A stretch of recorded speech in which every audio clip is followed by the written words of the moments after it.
Dito sa Niños Pag-asa Center, isang non-governmental organization, natuto sina Jen at Andrew kung paano mamuhay na hindi nakadepende sa iba. Nagsisilbi rin itong shelter para sa mga may kapansanan na walang matirhan. Hindi, wala tayong age category. As long as trainable sila, turuan natin. Tanggapin natin, turuan natin. Ano ginagamit niyo kapag kailangan niyo maglabas ng output? Kasi gusto ko rin po maka-inspired na mga kapwa ko visually impaired na hindi naman hadlang yung kapansanan para ma-stuck ka sa bahay o para hindi ka makapag-aral. Bakit kami nagawa namin? Pag kaya namin, kaya nyo rin. Hindi raw sila pahuhuli sa paggamit ng mga computer kahit na hindi nila ito nakikita.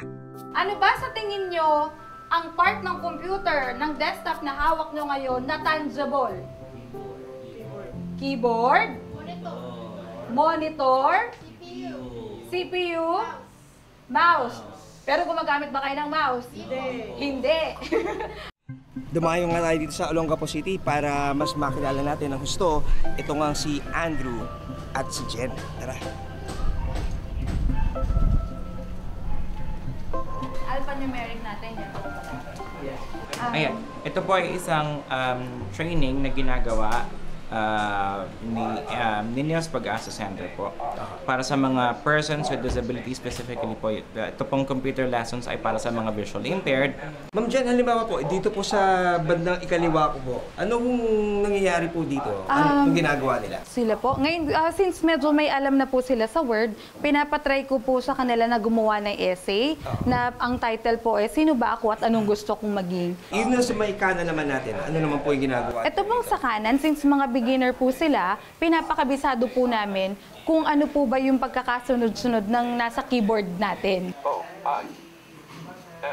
Dahil hindi lahat ng paaralan may ganitong programa, sinasadya itong puntahan ng mga estudyante tulad ni Alexander na second-year college student at pangarap maging call center agent.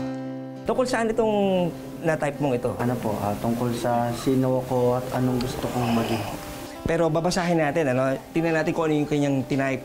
Dito, nakalagay, ako si Alexander Amistad na ipinanganak noong ika-18 ng April taong 1999. Kaya talaga namang nakakamangha kasi kahit si Alexander hindi nakakakita, nagawa niyang mag-type, magamit itong laptop na to para ikwento yung kanyang buhay, yung kanyang background, sino siya, kailan siya pinanganak. Buti na lang may mga ganitong tulad ng center na to, na nabibigyan ka ng pagkakataon. Di lang po sa akin, tsaka sa ibang mga kapwa ko visually impaired na parang feeling hopeless, gano'n. I'm trying my best to be a competitor sa life. Kasi yun lang yung tanging magagawa natin, hindi tayo pwedeng magmukmok.